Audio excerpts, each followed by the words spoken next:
Kini teriakan terdengar bersahutan. "Ada apa, Re?" tanya Daniel. "Kaki gue ada yang injek," sahut Rere. "Re?" panggil gadis. Ada yang manggil nama gue, Nil." Rere bergerak mendekat ke Daniel. "Re, ini gue Gladys." "Gladys? Beneran?" "Iya, sama gue juga nih," timpal Joe. "Joe?" panggil Daniel.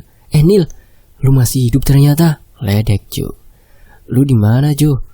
Kondisi goa yang gelap membuat mereka tidak mengetahui posisi masing-masing. "Gue di sini," sahut Joe. "Tadi siapa yang injek kaki gue? Ngaku!" Rere terdengar marah. Oh, itu kaki lu. Gue kira apaan?" balas Gladys. "Lu yang injek, Dis." "Iya ya, maaf, Re." Rere bergerak seraya meraba-raba tempat yang tadi ia tiduri. "Lu di mana, Dis?" Gladys mendekati suara Rere. "Au, sekarang tangan gue diinjek," sentak Rere. Spontan Gladys mengangkat kakinya. "Lu ngapain di bawah?" "Tidur," sahutnya seraya bangkit dan memeluk sahabatnya. Begitu pula Joe dan Daniel. Kini mereka bisa bertemu kembali, walau dalam kegelapan. Sungguh pertemuan yang tak terduga. Sementara itu mereka pun mulai bercerita pengalaman masing-masing. Jessica dibawa sama Pak Odih, ucap Gladys. "Iya, gue juga tahu kok," sahut Daniel. "Gimana lu bisa tahu?" "Dia lihat sendiri Jessica dibawa pakai keranda mayat," balas Rere. "Hah? Jessica dibawa pakai keranda?" Gladys malah terkejut. "Gue kira lu tahu, kan dia jalan sama elu." "Iya, tadinya begitu, Re, sampai kita nemu perkampungan aneh." Gladys mulai bercerita. "Gue juga sempet lihat Pak Odih, badannya gede banget sama matanya merah, asli serem," ucap Daniel. "Bener, Nil, gue sempet lihat sekilas pas Jessica buka pintu. Sebenarnya dia itu makhluk apa sih? Hobi bener nyulik orang," ucap Rere. "Seingat gue, nenek itu bilang kalau Pak Odi itu monster dan pembunuh. Orang-orang itu dibawa sama dia ke villa, terus dijadiin pelayan sama pemuas nafsu mereka," ucap Joe. "Berarti Laura, Mika, Wanda, dan Jessica ada di dalam villa dong," balas Rere. "Oh iya, baru kepikiran, cuman gimana bisa mereka ada di dalam villa? Kan kita pernah nyari tapi gak ketemu." "Coba lu inget-inget, ada gak ruangan yang gak kita cari di dalam villa?" "Kamar belakang," balas Daniel dan Joe kompak. "Soalnya gue, Joe, sama Mika kagak berani masuk sana gara-gara ada perempuan muka hitam," ibu Daniel. "Nah, jangan-jangan mereka ada di sana. Jadi kita harus balik ke villa lagi?" tanya Gladys. "Kayaknya begitu, Dis. Kasihan Laura sama yang lainnya. Inget deh, pergi sama-sama, pulang juga sama-sama," balas Rere. "Terus kalau kita semua ketangkep gimana?" "Ya berarti ketangkep bareng-bareng. Kalau dibunuh, mati bareng-bareng. Gimana?" "Gue sih oke-oke aja." Daniel setuju, Joe pun setuju. Yang terakhir Gladys. "Sekarang tidur dulu, besok pagi kita jalan ke sana," ucap Joe. "Oke." Mereka pun tidur di dalam goa yang gelap, ditemani suara petir dan hujan yang belum juga reda. Pagi menyapa. Suara ayam hutan sudah menyambut mereka. Kini bukan Joe yang bangun duluan, melainkan Daniel. Ia berjalan keluar goa, menghirup udara segar. Jarak pandangnya begitu pendek, tertutup kabut tebal. Mungkin ini efek hujan semalaman. Tak lama, Joe terlihat berjalan keluar. "Tumben lu udah bangun, Nil." "Gue gak bisa tidur, mendengar lu ngorok keras bener, sampai menggema di dalam." "Namanya juga capek, Nil." Rere dan Gladys pun bergabung dengan mereka. "Iya bener, itu suara ngorok berisik banget," keluh Rere. "Bagus malahan, Re. Biar kalau ada orang atau binatang buas yang mau masuk jadi takut duluan," balas Joe. "Sekarang rencananya gimana nih, Joe?" tanya Daniel. "Tunggu agak terangan, plus kabutnya hilang, baru kita jalan ke villa." "Lu lapar gak?" tanya Gladys pada Rere. "Kagak, emang lu lapar?" balas Rere. "Kagak juga. Dari kemarin gue gak ngerasain lapar sama haus." "Iya, aneh emang di sini," timbal Daniel. Mereka pun duduk mendiskusikan rencana kembali ke villa. Joe kembali menjadi pemimpin karena pengalamannya di hutan. "Emang lu inget jalan ke villa, Joe?" tanya Rere. "Iya enggak sih." "Lah terus caranya sih gue harus..." Joe berdiri. "Harus manjat." Ia mulai memanjat pohon di belakangnya. Setelah sampai di atas, ia tak mendapatkan sedikit pun petunjuk. "Gimana, Joe?" Tanya Gladys saat Joe turun. Kagak kelihatan apa-apa, kabut. Ya emang kan tadi lu sendiri yang bilang nunggu kabut hilang. Iya sih. Kalau kabutnya nggak hilang-hilang gimana? Tanya Rere. Masa nggak hilang-hilang sih, Re? Balas Gladys. Ya siapa tahu di sini kan agak-agak. Jalan sekarang aja yuk, ajak Joe. Seriusan lu Joe? Sahut Daniel. Iya benar kata Rere, tempat ini kan aneh. Terus kita sendiri pun gak ada yang tahu sekarang jam berapa. Tadi pas gue ke atas pun mataharinya gak kelihatan.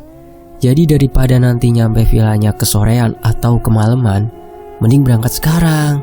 Jelas Joe. Kalau lu yakin sih gue ngikut aja. Oke berangkat. Mereka mulai berjalan menyusuri hutan. Semakin lama berjalan, kabut semakin menghilang. Mereka pun mempercepat langkah. Walaupun langkah Rere masih dibantu oleh Daniel. Lu gak capek Nil? Tanya Rere. Enggak Re, santai aja. Tumben kalian berdua akur, timbal Gladys. Capek ribut mulu, sahut Rere. Re, jangan terlalu kenceng meluknya, sahut Daniel. Jece, ledek Joe. Kagak juga meluk kok, elak Rere seraya mencubit perut Daniel. Joe mengedarkan pandangan, melihat apakah ada batang pohon yang telah ia tandai. Namun sejauh ini tak ada satupun yang terlihat. Masih belum nemu juga Joe? Tanya Daniel. Belum Nil.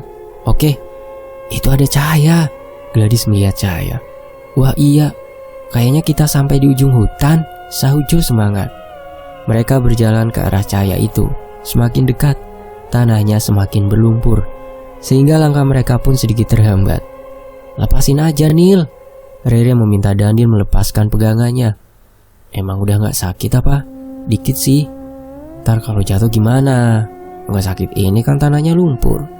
Ini kita jadi obat nyamuk doang dis, sela Joe. Apa sih Joe, gue sama Rere gak ada apa-apa kok, sahut Daniel.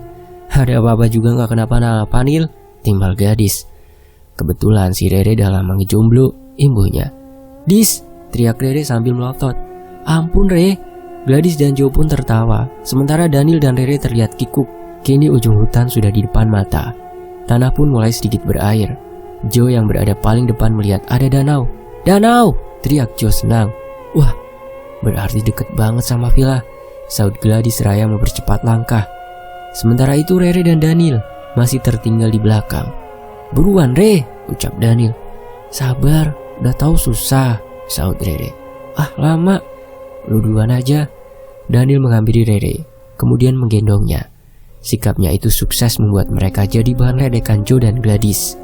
Mereka pun berjalan melewati pinggir danau hingga tiba di bagian belakang villa. Lewat pintu belakang? Tanya Joe. Coba aja, dibuka nggak? Balas Daniel. Joe mendekati pintu. Kriat. Pintu terbuka dengan sendiri. Seketika itu mereka menghentikan langkah dengan pandangan mengarah ke pintu, berharap Pak Odi tidak tiba-tiba muncul. Di sisi lain, seorang wanita cantik bergaun putih terlihat keluar. Kenapa kalian kembali lagi ke sini? Tanyanya. Kamu siapa ya? Kok bisa kenal kami? Tanya Joe heran. Kalian kan pernah menginap di sini, jadi saya masih bisa mengingat wajah kalian. Gimana nih Joe? Bisik Daniel yang berdiri tepat di samping Joe. Kami kesini mau menyelamatkan teman kami, ucap Joe. Susah, bahkan sangat tidak mungkin, balas wanita bergaun putih itu. Kenapa? Karena tempat teman kalian selalu dijaga ketat. Sebaiknya kalian cari waktu yang tepat untuk menyelamatkan mereka, sampai semua penjaga dan Pak Odi tidak ada di rumah ini, pesannya. Joe menatap ke arah teman-temannya. Gimana? Gue juga gak tahu Joe, balas Daniel. Kenapa kami harus percaya sama kamu? Ucap Rere. Kamu pasti anak buahnya Pak Odi. Nama saya Rianti, pemilik villa ini. Pak Odi adalah mantan pekerja saya, balas wanita itu. Berarti kamu terlibat juga menculik teman-teman kami? Kalaupun saya ceritakan kalian tidak akan percaya. Coba saja ceritakan. Tidak di sini. Kalian akan terlihat kalau terus berada di sini. Lalu di mana? Ikut saya ke dalam. Rianti membalikkan badan, meminta Rere dan teman-teman masuk ke dalam villa. Namun Rere menghentikan langkah tepat di depan pintu. Ia masih tak bisa begitu percaya dengannya. Ada apa Re? Tanya Gladys. Gue masih curiga sama dia, Tak ada pilihan lain selain harus percaya dengan saya, sahut Rianti yang entah bagaimana bisa mendengar percakapan Rere dan Gladys. Kalau kita ketangkep, kan bareng-bareng ini, ucap Gladys. Rere pun lanjut melangkah masuk ke dalam villa. Pintu tertutup. Lewat sini. Rianti berjalan melewati lorong pendek, kemudian berbelok ke kanan. Ternyata ia mengajak Rere dan teman-temannya menuju sebuah kamar. Tepatnya kamar belakang, tempat Mike melihat wanita berwajah hitam. Benar saja, saat pintu terbuka mereka sudah disambut oleh si wanita berwajah hitam. Sontak mereka pun terkejut dan melangkah mundur, menutup mulutnya agar tidak teriak. Gue bilang juga apa? Bisik Rere. Tidak perlu takut. Dia tidak sejahat apa yang kamu lihat. Ayo masuk, ajak Rianti. Kamu boleh pergi. Ia meminta si wanita berwajah hitam itu pergi. Dalam sekejap sosok mengerikan itu sudah menghilang. Namun, Rere dan teman-temannya masih ragu untuk masuk. Terdengar suara berisik dari lantai atas, disusul suara hentakan kaki di tangga. Cepat masuk, mereka datang. Rianti menyuruh mereka masuk. Kali ini tak ada pilihan lain. Cepat sembunyi. Suara langkah kaki semakin mendekat. Tak lama pintu pun terbuka. Beruntung, Rere dan teman-temannya sudah bersembunyi. Soalnya, sosok yang membuka pintu adalah Pak Odi. Saya bisa merasakan kalau mereka ada di sini, ucapnya dengan suara meninggi. Mereka siapa? Anak-anak remaja itu. Mereka tidak ada di sini. Sebaiknya kamu pergi. Awas jika kamu berbohong, ancam Pak Odi kemudian pergi. Kalian sudah boleh keluar. Daniel dan yang lainnya pun keluar dari tempat persembunyian masing-masing. Kenapa Pak Odi tidak berani sama kamu? Tanya Cu. Kan sudah saya bilang, saya pemilik villa ini. Jika kamu pemilik villa ini, kenapa Pak Odi yang lebih berkuasa? Seharusnya kamu pecat dia. Seandainya saja dulu saya lakukan itu, mungkin akhirnya tak begini. Kenapa tidak kamu lakukan sekarang? Tanya Rere. Semuanya sudah terlambat. Rianti duduk di atas tempat tidur. Terlambat? Rianti menghela nafas panjang. Semuanya bermula saat kedatangan Pak Odi ke sini. Rianti mulai bercerita. Semenjak kedatangan Pak Odi, suasana rumah berubah drastis. Ia dan suaminya menjadi sering ribut. Selang beberapa bulan kemudian, suaminya pergi meninggalkannya. Apa yang kalian pikirkan saat melihat perempuan tadi? Perempuan mana? Tanya Jo. Yang wajahnya hitam. Ih, serem, balas Rere dan Gladys kompak. Namanya Wulan. Dia pembantu saya. Pembantu? Kenapa wajahnya bisa seperti itu? Tanya Rere. Itu karena ulah Pak Odi. Wulan adalah orang pertama yang menyadari kalau ada yang tak beres dengan Pak Odi. Ia sempat memberi peringatan, tapi Rianti tak percaya. Pasalnya ia tak melihat ada yang aneh dengan sikap Pak Odi. Berkali-kali Wulan memberitahu saya, tapi saya tidak juga percaya dengan ucapannya. Sampai Wulan mendadak sakit parah. Semakin hari kondisinya semakin mengenaskan. Wajahnya menghitam dan tubuhnya terlihat kurus. Sudah banyak orang yang datang untuk menyembuhkannya, tapi tak ada yang berhasil hingga akhirnya ia meninggal. Tiba-tiba Wulan muncul di sudut kamar, sehingga membuat Rere dan teman-teman ketakutan. Tidak perlu takut, ucap Rianti. Sejak awal saya sudah mengusir kalian dari sini. Kenapa tidak pergi juga? Ucap sosok Wulan. Kami sudah berusaha pergi tapi tidak bisa, balas Jo. Ya karena kalian bodoh. Mau saja ditipu oleh Pak Odi. Sudah Lan, tegur Rianti. Iya non, Wulan kembali menghilang. Saya juga pernah bertemu salah satu dari kalian, tapi sepertinya dia tidak ada di sini, ucap Rianti. Siapa? Tanya Rere. Laura Re, sahut Gladys. Dia sempat cerita pas pertama kali datang ke sini. Apa dia tertangkap? Iya, kasihan sekali. Kenapa kamu tidak melaporkan Pak Odi ke polisi? Tanya Rere. Polisi? Apa kamu bercanda? Rianti terlihat heran. Saya tidak bercanda. Kalau begitu kalian belum sadar? Belum sadar gimana? Rianti bangkit, kemudian berdiri menghadap tembok. Lihat saya. Ia berjalan perlahan mendekati tembok sampai menembus. Sontak hal tersebut membuat Rere dan teman-temannya terkejut. Bukan manusia, Re, teriak Gladys. Rianti, panggil Rere. Rianti pun muncul di belakang mereka. Sukses membuat mereka menjerit. Jangan berteriak, nanti Pak Odi dengar. Jadi kamu ini hantu? Tanya Daniel sedikit terbata. Iya, sama seperti kalian. Maksud kamu? Balas Joe. Apakah kalian tidak sadar di sini berbeda? Iya, kami sadar. Banyak yang aneh di sini, sahut Rere. Ya, karena kalian tidak ada di dunia manusia. Semua orang yang kalian lihat di sini sudah mati, termasuk saya. Jadi kami sudah mati? Daniel mencoba memastikannya. Rianti pun mengangguk pelan. Iya, balasnya pelan. Bagaimana bisa? Tanya Rere. Hanya kalian yang tahu. Coba kalian ingat-ingat lagi. Kecelakaan mobil, ucap Gladys lirih. Apa Dis? Tanya Rere. Setelah mobil kita hampir masuk jurang, tiba-tiba semuanya berubah. Hah? Berarti aslinya kita semua masuk ke jurang? Ucap Daniel. Kayaknya begitu, Nil. Dep, dep, dep. Terdengar suara deru langkah kaki di luar. Rianti! Suara besar dan menakutkan terdengar di luar. Wajah Rianti terlihat panik. Kalian harus segera pergi dari sini, ucapnya seraya berjalan ke arah pintu. Pak Odi sepertinya sudah tahu kehadiran kalian. Imbuhnya membuat mereka panik. Kenapa harus lewat pintu? Tanya Rere. Kenapa tidak menembus tembok saja seperti yang kamu lakukan? Rianti menghentikan langkah tepat di dekat pintu. Kemudian menoleh ke arah Rere. Tidak bisa, ucapnya. Bukannya kamu bilang kalau kami sudah mati?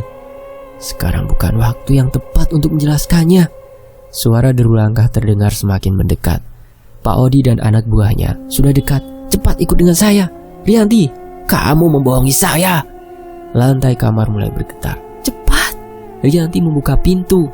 Mereka pun akhirnya berjalan keluar kamar, menuju pintu belakang. Bagaimana mereka tahu? Tanya Rianti pada Wulan yang sudah berdiri di dekat pintu.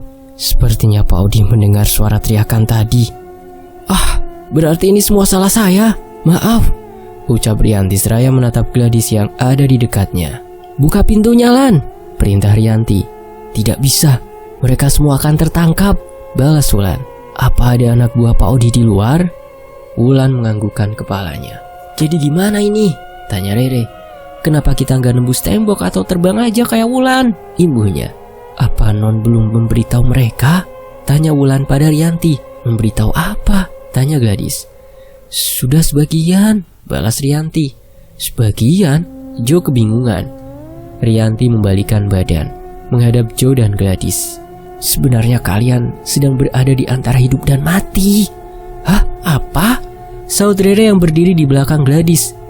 Intinya kalian belum sepenuhnya mati. Jelas Rianti. Suara deru langkah semakin mendekat. Apa yang harus kita lakukan? Tanya Rianti pada Wulan. Wulan mendekati pintu dan meraih gagang pintu. Sepertinya kita terpaksa melakukan itu, Non. Rianti mengangguk pelan. Tanda ia mengerti dengan ucapan Wulan. Bagaimana dengan teman-teman saya? Tanya Joe. Mereka sudah tidak bisa diselamatkan, balas Wulan. Selama kalian belum sepenuhnya mati, kalian masih ada kemungkinan selamat, imbuhnya. Dari mana kalian tahu kalau kami belum sepenuhnya mati? Tanya Rere. Tubuh orang mati itu dingin, nafasnya pun dingin, balas Rianti. Krek, Wulan membuka pintu sedikit. Kalian harus lari lurus ke depan, sekencang mungkin. Jangan sekalipun menoleh ke belakang. Masuklah ke dalam hutan. Nanti di ujung hutan ada jalan keluar dari tempat ini, perintah Rianti. Lalu bagaimana dengan Pak Odi dan anak buahnya? Tanya Gladys. Biar kami yang hadapi, sahut Wulan. Kalian sudah siap? Nil, bisik Re. Ya, kaki gue masih sakit. Naik ke punggung gue, buruan. Rere naik ke punggung Daniel. Ngapain lu berdua? Tanya Joe heran. Kaki Rere masih sakit, Joe. Udah, lu siap-siap aja lari. Jangan lihat kita berdua. Kreat. Pintu terbuka lebar. Terlihat beberapa anak buah Pak Odi sudah menunggu kami. Wulan melayang dengan cepat menghalau mereka. Diikuti Rianti. Sekarang, teriak Rianti. Joe menarik tangan Gladys. Kemudian mereka berlari duluan, sementara Daniel menyusul di belakang. Mereka berlari tanpa sedikit pun menengok ke belakang, melewati pinggiran danau dan masuk ke dalam hutan. Ini bener gak sih jalannya? Teriak Gladys seraya menghentikan langkah. Gak tahu, tapi kita harus tetap jalan ke depan, balas Joe yang berjalan paling depan. Capek ih, keluh Gladys. Lu capek juga, Nil? Tanya Rere yang dari tadi masih digendong Daniel. Lumayan, balas Daniel dengan nafas tersengal. Berhenti dulu, Nil. Daniel menghentikan langkah, kemudian Rere turun dari punggungnya. Loh, kok turun? Tanya Daniel heran. Gak apa-apa, biar gue jalan kaki aja, balas Rere. Lagian lu udah gendong gue sejauh ini. Santai aja, Re, selama gue belum pingsan. Kalau lu pingsan ntar siapa yang mau gotong? Istirahat bentar dulu, Jo, teriak Gladys. Jo menghentikan langkah dan duduk di dekat pohon. Gladys pun berjalan mendekatinya. Sementara Daniel dan Rere duduk agak jauhan. Nil, sini, Jo memanggil Daniel. Daniel pun bangkit dari duduknya, kemudian membantu Rere berdiri. Keduanya pun berjalan mendekati Jo dan Gladys. Kita nggak bisa istirahat lama-lama, takutnya anak buah Pak Odi keburu nyusul, ucap Jo. Lanjut jalan lagi aja, balas Rere. Emang lu udah bisa jalan cepet? Tanya Jo. Belum sih, tapi kalian jalan duluan aja, cari jalan.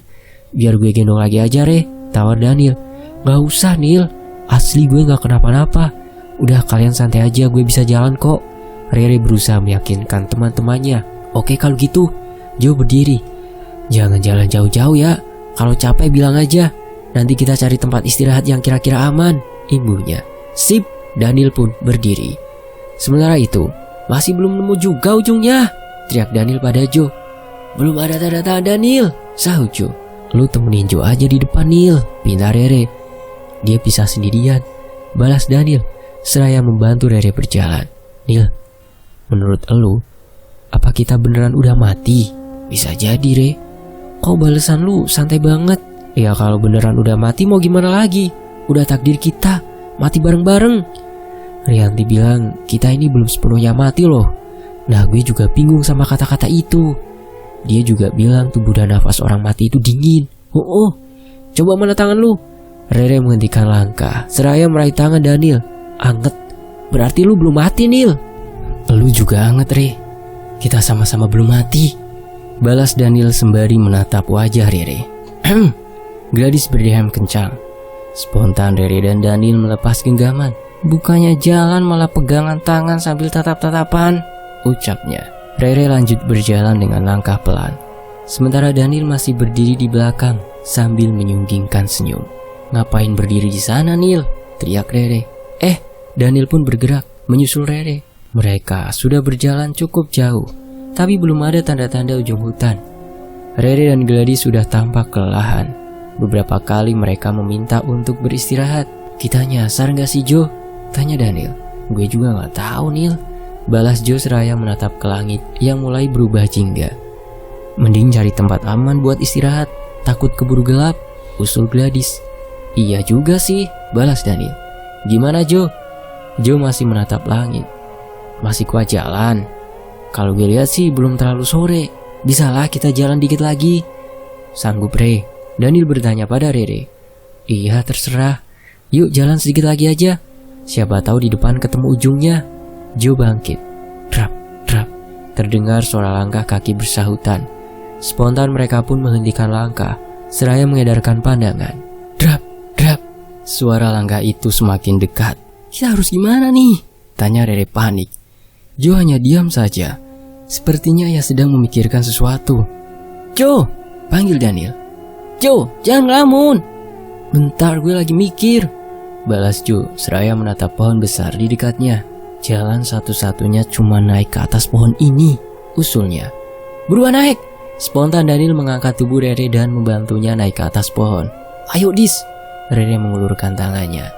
Gladys pun menyambut uluran tangan Rere. Tangan lu dingin amat, Dis, ucap Rere sambil menarik tangan Gladys. Namun sahabatnya itu malah diam, tak berusaha naik. Buruan, Dis. Gladys mengempaskan tangan Rere. Kalian naik duluan, ucapnya. Gue gak akan naik sebelum lu naik, ucap Jo. Lu naik duluan aja, Jo. Terus lu gimana, Dis? Tanya Rere. Gak usah khawatirin gue, Re. Hah? Rere bingung dengan sikap sahabatnya itu. Suara langkah kian mendekat. Cepet naik, Nil. Jo, percaya sama gue, ucap Gladys. Daniel pun naik ke atas pohon disusul Jo. Dis, panggil Jo seraya mengulurkan tangannya. Namun Gladys bergeming, menatap ketiga temannya itu dengan tatapan sedih. Dari tadi gue ngerasa ada yang aneh sama badan gue yang semakin dingin. Kayaknya gue udah mati beneran, Re. Jangan ngomong gitu, Dis. Ayo naik, sahut Rere kemudian mulai menangis. Kalian semua harus selamat. Gladys melangkah menjauh dari pohon, berdiri menyambut kedatangan Pak Odi dan anak buahnya. Gladys melihat ke atas pohon, tempat ketiga temannya bersembunyi. Kemudian mengembangkan senyum saat tatapannya beradu dengan Rere. Di sisi lain, terlihat Pak Odi dan anak buahnya sedang berjalan mendekat. Hahaha, ketemu juga kamu, ucap Pak Odi. Gladys menghela napas panjang, kemudian berlari kencang. Di, belum sempat Rere memanggil nama sahabatnya itu, Daniel sudah membekap mulutnya terlebih dahulu. Pak Odi dan anak buahnya pun berlari mengejar Gladys. Au, teriak Daniel saat Rere menggigit telapak tangannya. Sakit, Re. Biarin, habisnya lu tega banget tinggalin Gladys gitu aja, balas Rere kemudian menangis. Itu udah jadi keputusan Gladys, Re. Mau gimana lagi, sahut Jo. Iya, kalau tadi lu teriak, bisa-bisa pengorbanan Gladys jadi sia-sia, timbal Daniel. Tapi Gladys itu sahabat gue satu-satunya yang tersisa, Neil. Yang terpenting sekarang lu jangan kecewain Gladys. Kita harus pergi dari sini dengan selamat, balas Daniel. Joe turun dari pohon, kemudian Daniel dan Rere. Kita ambil jalan mana? Tanya Daniel. Yang jelas ambil jangan berlawanan dari arah Gladys lari, balas Joe. Sementara itu, terdengar suara teriakan wanita menggema. Gladys, Neil. Rere memeluk Daniel dan kembali menangis. Lu harus kuat, Re. Daniel berusaha menenangkannya. Yuk, jalan sekarang, ucap Joe. Lu bisa jalan, Re? Tanya Daniel seraya melepas pelukan. Bisa. Mereka pun mulai berjalan, kembali menyusuri hutan yang sudah mulai gelap. Kayaknya kita harus cari tempat buat malam ini sebelum hutannya benar-benar gelap, usul Joe. Oke, siap, balas Daniel yang dari tadi memapah Rere. Mereka pun lanjut berjalan pelan, seraya melihat sekitar. Siapa tahu ada tempat yang bisa digunakan untuk bermalam. Namun sejauh mata memandang, hanya deretan pohon saja yang terlihat. Gimana, Jo? Tanya Daniel. Tempatnya terbuka semua, Neil. Bahaya banget, balas Jo. Di sana kayaknya bisa deh. Rere menunjuk sebuah batu besar yang di sampingnya ada pohon yang berdiri rapat. Wah, iya. Daniel pun setuju. Joe melangkah mendekati batu itu, melihat apakah tempat itu cukup aman untuk dipakai bermalam. Gimana, Joe? Tanya Daniel. Bisa sih, tempatnya gak terlalu terbuka banget, sahut Joe. Daniel dan Rere pun melangkah mendekati Joe, kemudian mulai merapikan tempat itu. Joe dan Daniel mengambil ranting pohon untuk menutupi area yang masih terbuka, sementara Rere mengumpulkan dedaunan kering untuk dijadikan alas tempat tidurnya. Malam ini pasti dingin banget, jadi lu harus siap-siap, ucap Joe seraya menyadarkan punggung di batu besar. Biar gak dingin gimana? Tanya Daniel. Ya tidur dempetan, Rere di tengah, cetus Joe. Ah, enggak, enak di elu, Daniel protes. Lah kenapa marah? Emang lu cowoknya Rere? Rere melirik Daniel, menantikan jawaban darinya. Iya bukan sih, tapi nggak enak lah masa cewek diimpit sama cowok, jawab Daniel. Sebuah jawaban yang membuat Rere sedikit kecewa. Ya udah kalau gitu, Rere tidur di pojok sini deket pohon, soalnya nggak terlalu dingin. Terus lu tidur di ujung sono, nah gue di tengah, usul Jo. Gak usah misah-misah, gue nggak apa-apa kok kalau tidur dempetan, ucap Rere. Nah tuh, Rere aja setuju, sahut Jo. Ya udah, Rere tetap di pojok, gue di sampingnya, terus baru elu Jo. Modus. Kagak, biar kalau ada apa-apa lu duluan yang kena. Danielnya tertawa kecil. Ah, bilang aja mau deketan sama Rere. Udah dari tadi bahas itu mulu. Siapa aja boleh tidur deket gue, sela Rere. Asik. Daniel langsung bergerak ke samping Rere. Suasana hutan begitu sunyi, tak terdengar sedikit pun suara. Dingin gak, Re? Bisik Daniel. Sedikit. Shh, berisik, sela Jo. Tidur. Iya siap bos. Sementara itu pagi menyapa disambut dengan kicauan burung yang bersahutan. Daniel dan Rere terlihat tidur berpelukan, sementara Joe sudah tidak ada di tempat. Daniel bangun dari tidurnya, diikuti Rere. Maaf, ucap Daniel canggung, lalu melepas pelukan. Gak apa-apa, balas Rere. Daniel mengedarkan pandangan, mencari keberadaan sahabatnya, Joe. Jo, panggilnya seraya bangkit. Jo kemana Nil? Tanya Rere. Gue juga gak tahu. Daniel berjalan sambil melihat sekitar. Terlihat Jo sedang duduk di samping pohon sembari menatap langit. Lu di sini ternyata, sapa Daniel sambil menepuk pundak Jo. Ngapain Jo? Enggak ngapa-ngapain, balas Jo masih menatap langit. Daniel menatap wajah sahabatnya itu dari samping. Terlihat ada bekas air mata di pipinya. Lu habis nangis? Kagak. Jangan bohong, ada masalah apa sih Jo? Jo menatap wajah Daniel. Pegang tangan gue. Apa sih? Daniel terlihat bingung. Pegang aja Nil. Enggak Jo meraih tangan Daniel. Spontan Daniel berusaha melepaskannya, namun Jo tetap menggenggam tangan sahabatnya itu dengan erat. Apa yang lu rasain? Tanya Jo. Lepas malu kalau dilihat Rere. Apa yang lu rasain Nil? Jo kembali bertanya. Bukannya menjawab pertanyaan Jo, Daniel malah menangis. Ada apa pagi-pagi udah ribut?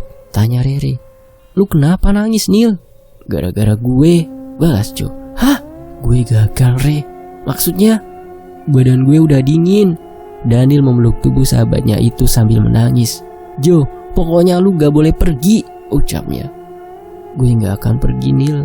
Gue bakal nemenin kalian sampai bisa selamat dari sini. Di sisi lain, suara tawa menggema merusak suasana haru. Ternyata kalian di sini. Pak Odi tiba-tiba muncul dengan beberapa anak buahnya. Sontak Rere pun berlari mendekati Daniel dan Jo. Aduh, Rere pun terjatuh. Dengan gegas Daniel berlari mendekatinya dan mengangkat tubuhnya. Kalian cepetan pergi, teriak Jo. Daniel berlari meninggalkan Jo sambil menggendong Rere. Air mata terus jatuh di pipinya, memikirkan bagaimana nasib sahabatnya itu. Kekhawatiran Daniel ternyata benar. Dari postur tubuhnya saja, Jo bukanlah tandingan Pak Odi. Hanya dengan 2 pukulan saja ia sudah tersungkur ke tanah hingga tak sanggup lagi berdiri. Pak Odi memerintahkan beberapa anak buahnya untuk membawa Jo yang sudah tak berdaya, sementara ia pergi mengejar Daniel dan Rere. Dari kejauhan, Daniel melihat ada cahaya terang. Ia mempercepat larinya menuju cahaya itu tanpa sedikit pun menoleh ke belakang. Maafin gue Nil, ucap Rere pelan. Bukan waktunya minta maaf. Sekarang yang penting kita selamat, balas Daniel seraya berlari melewati ujung hutan.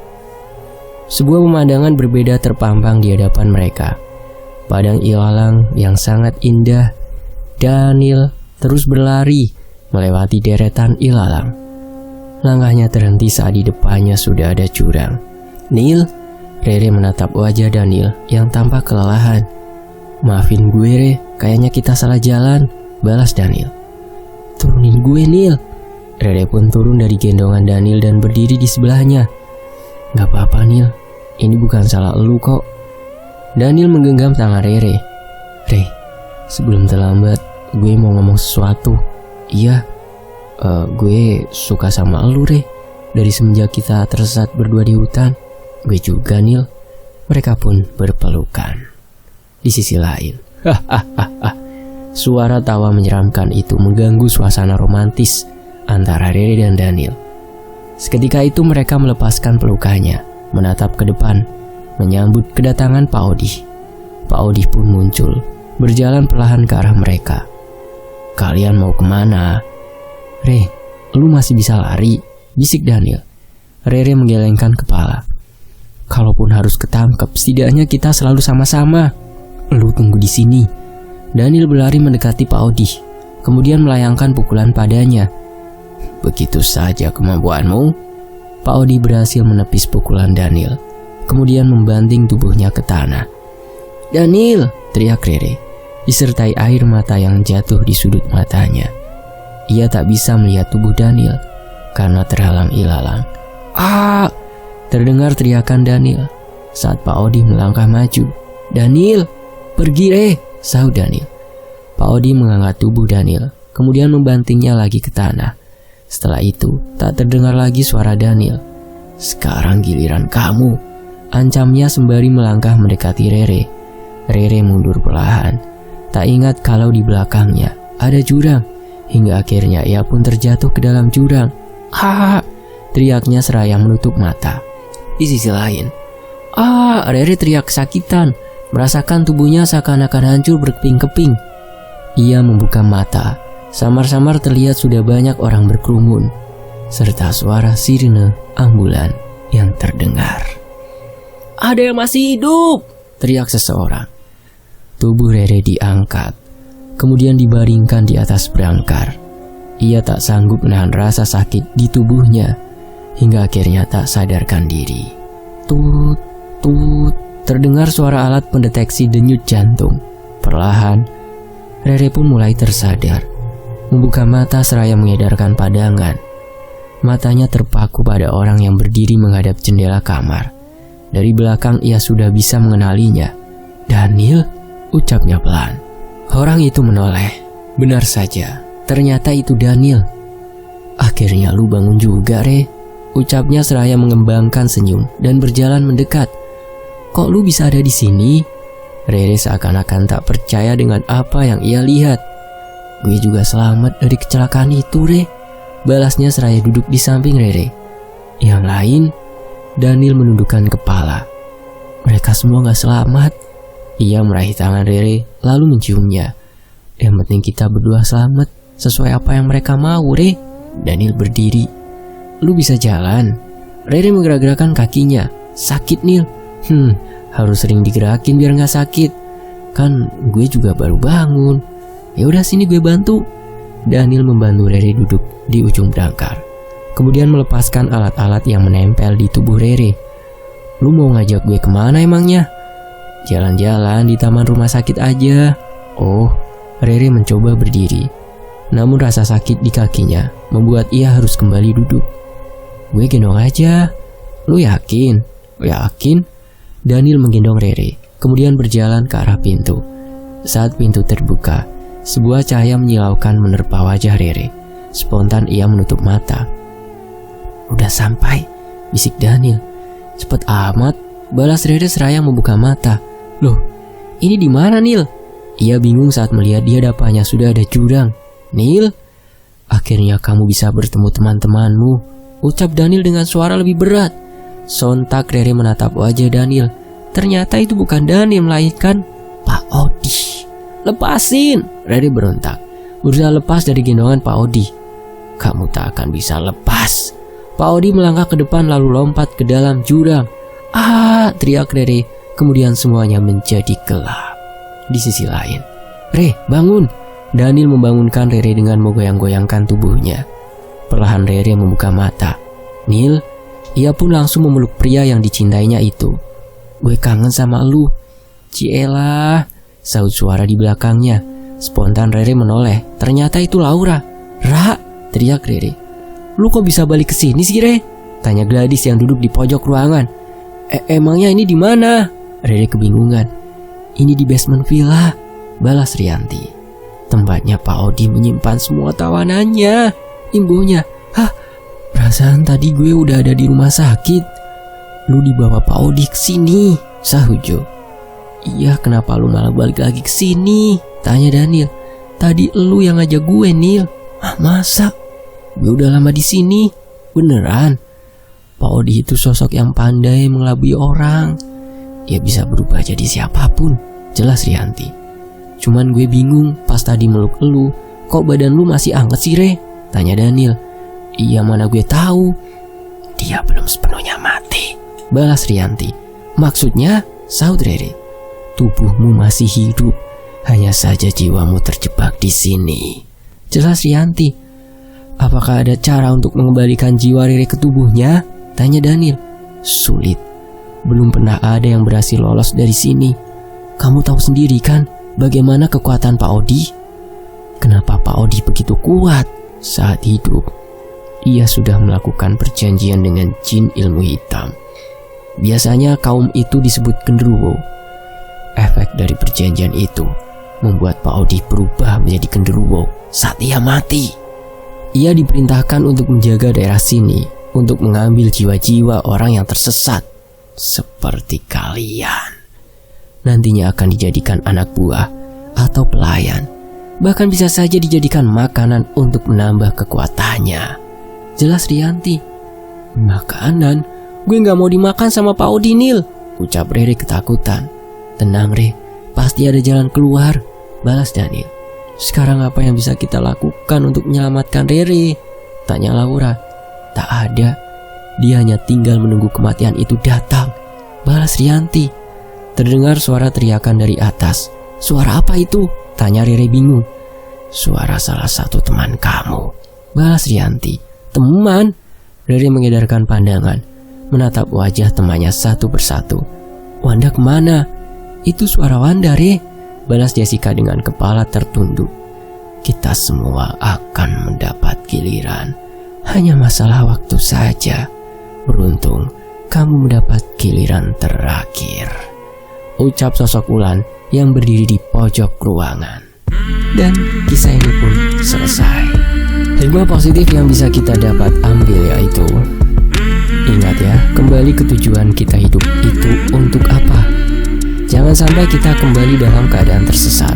Belajar dan teruslah belajar hati kita agar selalu bisa mendapatkan pertolongan, yaitu dibimbing untuk kembali jalan yang lurus.